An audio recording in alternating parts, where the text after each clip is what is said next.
Okay, so begin by watching Eric G. Wilson's 9-minute lecture on the so-called Lucy poems, which of course is directed towards an analysis and exposition of those 5 poems and what they have in common.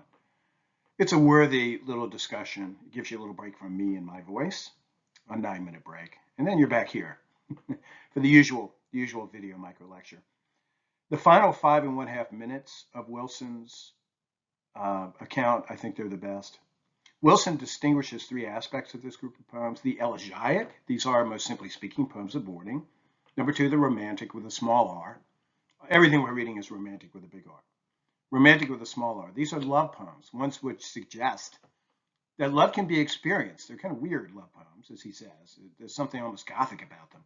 Love can be experienced at its height only in or by way of death, okay? By the way, you can see how this aspect would complicate aspect number 1, the elegiac. And then number 3, the transcendent, whereby the speaker imagines Lucy in death, even in life, even before she's dead, when he thinks about her as a living creature, right? Not as a creature living right alongside him, though not ever present to him in the moment about which he's poetically speaking about her, whereby the speaker imagines Lucy in death, but even in life, not as a social presence, okay, even while alive, nor, once dead, as some distant, invisible, ethereal soul, but as being or having been mixed into the natural world at its most present, its most beautiful, as in she dwelt among untrodden ways.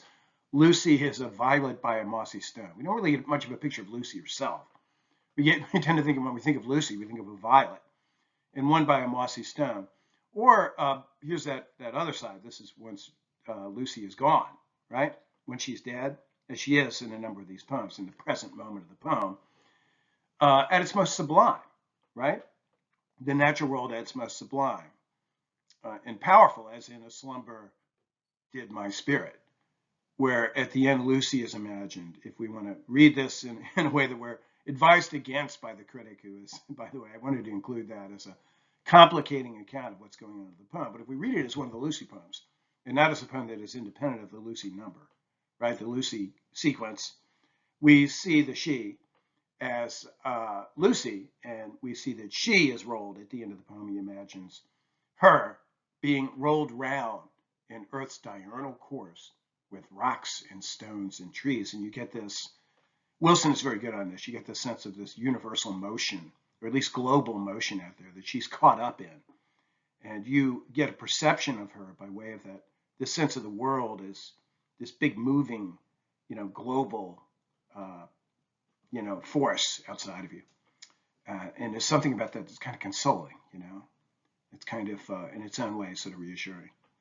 Okay, again, you can see how this is in a sense what I just said, but the consolation provided by that sense, that intuition that she's being rolled around in Earth's diurnal course.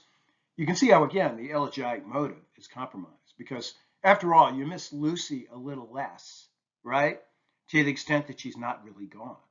She's present out there in that natural world. Every time you look at rocks and stones and trees and get a sense of this big presence outside of you, right, that has its own independence from you, you get the sense of Lucy, right? And little Lucy becomes as one with the rocks and stones and trees. And, it's hard to miss her when every time you walk out in the woods, you get the sense that she's there. And you can see how death could serve, you could argue, serves to sharpen one's love for her. You love her more when she's dead than you ever did when she was alive. And she's more present to you, strangely enough, closer to you, more available to you once gone than while alive. And you can see how some people see that as a sign of the kind of gothic quality of some of these poems. All this is to say that Lucy is a border figure. And very hip members of our class will realize at this moment that I am pointing us in a direction where we're going to get here, even in our video micro lecture, of that one subdrawer on the question of the border figure. So we'll get to that very shortly. Lucy is a border figure. She borders on the natural borders on her, and the border gets erased. We see this with the old leech gatherer very dramatically in Resolution and Independence as well. And in fact, I thought I'd move on to that poem at this moment because, well, get a load of this. Now, whether it were by peculiar grace, remember what's happened. he's been walking around depressing himself by thinking, hey, I'm having great poetic moments out in the natural world right now. This is the Wordsworth speaker. But they might end because, look at all these young poets who died or lost their inspiration or whatever. So he's allowing fears of the future and a fear of non-poetic moments in the future to ruin his present poetic moments. That's not a good thing in Wordsworth. So he's got to find a way out of this, right? And sure enough, as he wonders, as we're about to see, he's wondering. I mean, it's almost as though something has been given him in this moment. Nature has sent him this border figure that we're about to see. Now, whether it were by peculiar grace, a leading from above, or something given, see, it opens the door to the possibility that nature or someone, see, God's always in the background here. A fairly conventional Christian God is in the background here, in Wordsworth, and especially in Coleridge. Yet it befell that in this lonely place, when I with these untoward thoughts had striven, these sad thoughts of the loss of poetic inspiration, and even the loss of youth and the loss of the ability to be a poet, or even have poetic experiences, when I with these untoward thoughts had striven, beside a pool bare to the eye of heaven, I saw a man before me unawares, the oldest man he seemed that ever wore gray hairs. Now this next moment is very important. As a huge stone is sometimes seen to lie, couched on the bold top of an eminence, wonder to all who do the same espy, by what means it could thither come, and whence, so that it seems a thing endued with sense, like a sea beast crawled forth, that on a shelf of rock or sand reposeth, there to sun itself. Such seemed this man, not all alive nor dead, nor all asleep in his extreme old age. His body was bent. We get a description of him, a more objective and more quote unquote realistic description of the old man, something a little bit different from that complex metaphor. I would even call it a metalepsis, as I will explain in a moment, that we get in that second stanza there, which is not the second stanza in the poem, as you know. This is an excerpt. Well, a huge stone, as a huge stone, this old man, right, seems, and you wonder how he could be there. It's strange. You look at him, you get this intuition of some big stone that has just suddenly appeared in a place where you wouldn't expect it, couched on the bald top of an eminence. And then you start thinking about the stone. You stop thinking about the man. Start thinking about the stone. This is the metaleptic moment. So that it seemed like a thing endued with sense, like a sea beast called forth, and on a shelf of rock or sand reposeth, there to sun itself. You can see how the old man is being very complexly, and one could argue extravagantly, figured forth in this stanza. And I want to explain this. I think it's a very important moment. I think Wordsworth tends to do this when he wants to create one of these border figures. Okay? And I think he does so most extravagantly here. There'll be some moments in the prelude, which we're going to be reading this coming week, where he will do things like this, right? But I've plotted it out for you. The old man, the stone, and the sea beast. That's the figurative, diagram that could be drawn. And if we remember that a metaphor always has a tenor and always has a vehicle, the vehicle is what brings you to the sense about the tenor, about the target of the metaphor, right? The vehicle brings you to the sense that the metaphor maker intends to bring out. So if you think of a very simple metaphor, a lion of fear, that's how scared I was. I was facing a lion of fear, right? The vehicle is the lion, the tenor is the fear, the degree of fear. You think of a lion, it's kind of scary and very present to us. Think of the tiger, Blake's tiger. The vehicle is the tiger, right? The fear that you have of the world is perhaps what is being, right? This is according to the Bloom reading, what is being communicated by the author, not intended by the speaker, but communicated by the author as the degree of fear this character feels when he contemplates the universe and sees that there are tigers in it, right? So the tiger of fear, lion and tiger, those are the vehicles, right? The tenor, that's what you're trying to illuminate. The degree of fear, the nature of the fear. It's like a lion, this fear that I have. I just turned it into a simile. Well, what's a metalepsis? It is a trope of tropes. So you have a second vehicle that is superadded on top of the first vehicle and superimposed on top of it. Things get very complex in that moment. Metalepsis, I'll read our dictionary definition here, and I can we'll provide a source for this if you wanted to go and look it up. Metalepsis is trope of tropes, also called transumption, never mind why, is that figure of speech which plays a trope, vehicle 2, in our above example. That's the sea beast. On another previous trope, which is vehicle 1, which in this case is the rock, big stone, often in an anachronistic, don't worry about that, or frame-breaking fashion. Do worry about that.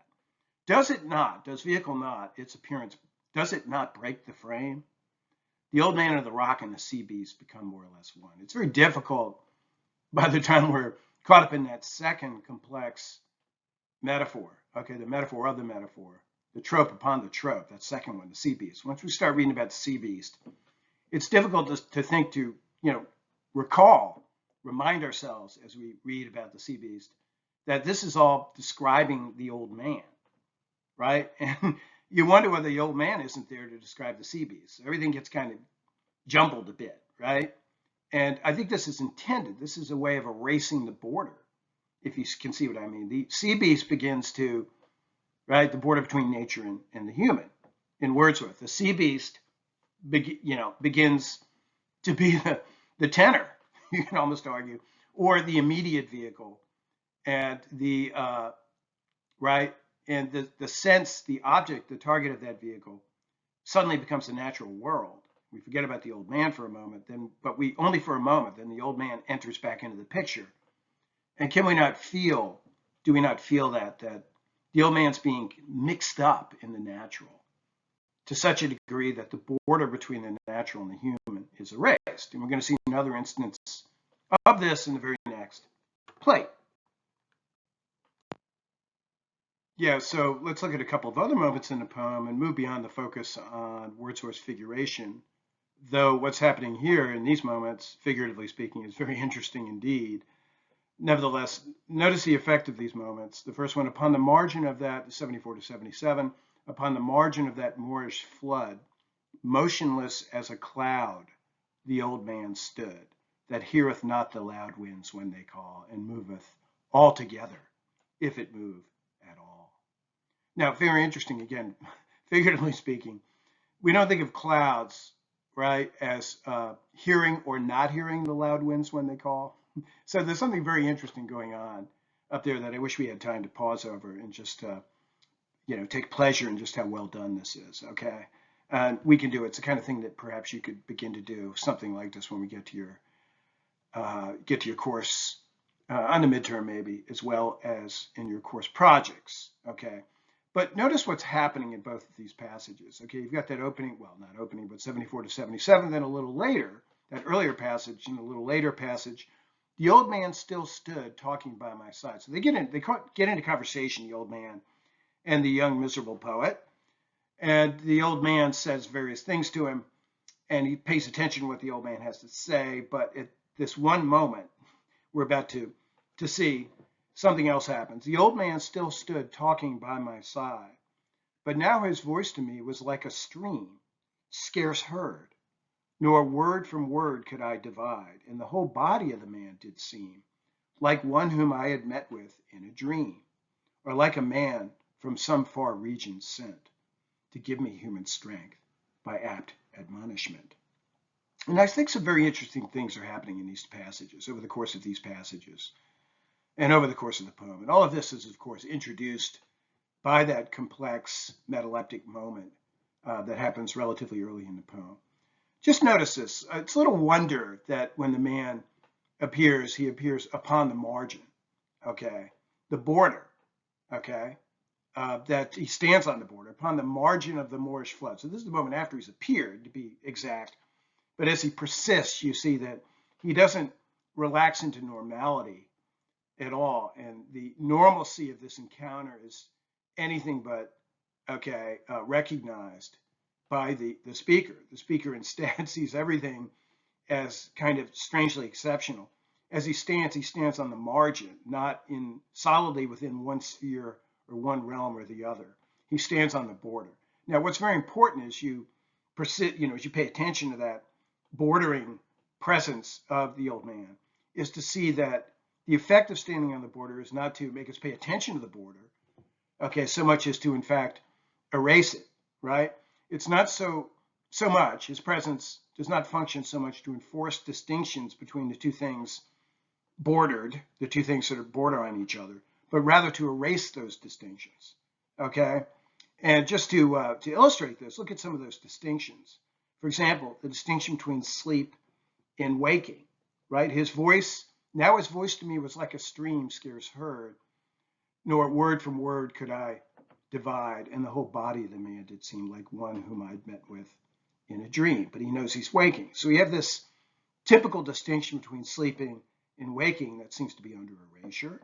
And there's another one, and this is a very important one, obviously, and it's the ultimate one, which is the distinction between the human and the natural, right? The old man stood talking by my side, but now his voice to me was like a stream, scarce heard. It's an old man, it's a human speaking to you, right? But his voice is as though you hear the stream above which he stands speaking to you in that moment, right? His voice to me was like a stream, scarce heard. There's any number, by the way, of distinctions here between hearing and whatever else it would be that whereby you intuit like meaning or presence, right? Because the stream is scarce heard. So it's almost as though it's felt somehow, or somehow, some other way it's sensed, right? So we have that border as well. I just mentioned in passing, it's not one on my list here, right? But you got the human and the natural then, and the distinction seems again to be erased, not reinforced. Now, what about the distinction between, I'm going to call it the naturally human, right? He's an old man. He's an old man who shows the years he spent in harsh natural locations. He's all bent over and he's craggy and weathered, right? So I'm going to say that you've got this intuition of a human who is pretty natural, right? Pretty much lived in the world of nature, right? So you've got, it's almost like the distinction that's erased up above, then itself, the distinction between what's produced thereby gets erased, the naturally human and the supernatural in this case, right? Because you got this man who's referred to repeatedly as a man, the old man, the man, this weather-beaten old man, seems, as the speaker says, right, the whole body of the man, insistence on his body, which is his physical presence, the whole body of the man did seem like one whom I'd met with in a dream, like a specter, or like a man from some far region sent to give me human strength, right? From some far region, you can imagine a very distant region indeed, one that is not even in the natural world itself. So there's some implication along those lines, that he's a supernatural creature that has arrived, and the distinction, but at the same time, you're insisting on that, right? That, or like a man from some far region sent, on his natural presence. So you have the distinction between the human and the supernatural is also under erasure. I would say again, the close by and the distance. So distance and proximity, that distinction is under erasure. He's right by your side. He is by my side, right? The old man still stood talking by my side, but he also seems from some far region. So you get this, interesting kind of double sense of his very close proximity of something that, in fact, bears traces of its origin in a greatly distant sphere, native of some greatly distant sphere. So you have that distinction under erasure. Here's an interesting one, motion and stillness. The cloud image up above, which again is a very interesting little moment of figurative ingenuity on the part of the author. This cloud, motionless as a cloud. The cloud, that we've seen this before, when the cloud moves, the whole cloud moves, it doesn't break up, right? So you get the sense of, clouds do move. Now, he seems motionless as a cloud, but as we all know, clouds move. So that, I wonder how motionless that is. You do get a sense that movement is imminent, right? But then it's insisted on just how still he is, motionless he is. So you get, again, this sense of like motion and stillness. You can barely tell when a big cloud moves that it's moving because it moves all together, if it move at all. It does move at all, though, and we know that about clouds. They don't stay the same. They don't stay right where they are, but they move. So once again, you have a distinction, in this case, between motion and stillness that seems to be under erasure. Then I would argue language that makes sense, and just senseless sounds, right? He insists that when the voice comes to him like a stream, he's been understanding what the man has been saying up to this point, but in this moment, it's as though, right, it's senseless. It doesn't make any sense. word nor word from word could I divide. So I want to make this distinction as well and say that it's under erasure. Okay, the material on the right is going to be very familiar to you if you've been watching this video carefully up to this point, but I'll allow a summary account of what we've been talking about to you over here on the right, courtesy of the critic. Something else he has to say over here on the left. Okay, it brings out a couple of points that I think are worth bringing out. He has this to say about the Lucy poems, going back to the Lucy poems. Most typically, Wordsworth portrays character not through action or dialogue, but through visual impression. Perhaps we've already seen evidence of that. An impression that often includes the figure's setting in a landscape, and that characterizes the figure by characterizing the landscape. So we only get to the figure by way of the landscape. Boy, have we seen evidence of that in what we just visited. In the Lucy poems, though, right, Lucy's never described. Now, I began by saying this, but let's hear what the critic has to say on this question. We get an impression of her shy, reclusive beauty through descriptions of the mild beauty of English landscape. Indeed, Wordsworth is most effective when he treats character, not just Lucy's character, but anybody's character, like landscape, as a pole for projection, and therefore as a way of intuiting the quote life of things. You remember that from Tinter and Abby, through finding there his own life. The figure becomes part of the general life. We saw this with Lucy and Rocks and Stones and Trees, and therefore the opposite of an individual life. Wordsworth's most effective characterizations approximate pure being. That is why his most effective characterizations are solitaries, for only the solitary figure can be treated like a landscape and evoke pure being. In groups, this is my emphasis, in groups, social interaction takes over. And I wanted to emphasize that point, which should point you back to something that you read in that entry in the drawers, right, little sub-drawers within the larger drawer, the entry that had to do with the Wordsworth and Blake contrast, because you will recall that Blake is a lot more social, even though, I mean, it's easy to imagine that Blake is, you know, being a radical visionary, as solitary as one can imagine. But you remember his whole theme of wanting to avoid the solitary life and not wanting to self-commune, right? Turn away from the world, turn away from experience, but keep your eyes on the people around you and the world around you. You know, we don't want to say that Wordsworth is antisocial precisely. I get into this again in that little subdrawer entry where we talk about the comparisons and contrasts between the two great romantic poets up to this point in our discussion, Wordsworth and Blake. However, he doesn't like social situations. You may have noticed this, right? And you're going to see this especially in the readings that we're going to be doing for this coming week out of the Prelude, right? Because so few of the readings, so few of the events and episodes that he recounts will speak of, I mean, sometimes there are even other people present, such as in the skating scene that you're about to read about, right? That you're about to read. In that scene, there's a bunch of other kids around. They're all skating. He doesn't talk about any of the other kids. He talks about the experience he has while he is with them. And they're just part of kind of the background, right? And this can make you think that, you know, he doesn't like other people, to put it most baldly. I think that is way too strong and a big mistake, right, to say it, to put it quite like that. I will say this, though. He doesn't seem to like what the Germans call Geschwätz. He doesn't like social chatter. And he doesn't like us. He doesn't think we're at our most authentic when we're like overly mindful of like, you know, like who's cool and who isn't cool and like what's the social situation going on here. He's much more interested in those moments in which all of that is transcended, which might make some of you really like him a lot more. But, right? What if there's no border figure, no old, very old man, no young, very young woman, handy to mediate between you and the natural world? What do you do then? And I want to note in passing that Dorothy in Tinter and Abby is not a border figure, at least not in that poem. She's a fellow imaginer. Well, then you're on your own, right? You don't have a borderer right there to help you. You've already quite possibly given up on other people altogether, since most cannot be integrated into your moment of vision, your moment of being. They only interrupt it with their social chatter, as we talked about in the last plate. You know, Dorothy in Tinter and Abby, not a border figure, but she's not suffered to say a word. So other people can maybe be there, but they better be silent, right? Or they might just interrupt your moment.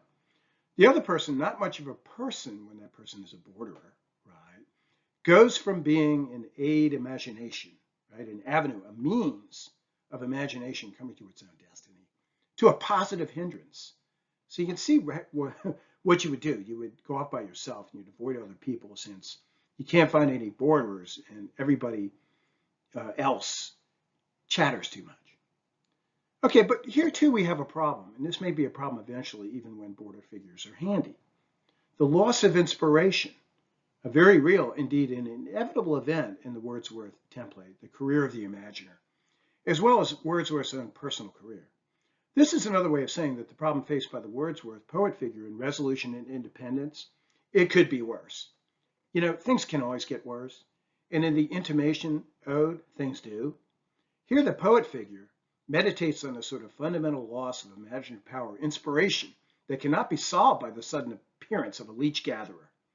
Nature stops sending such. Nature betrays the heart that loves her, right?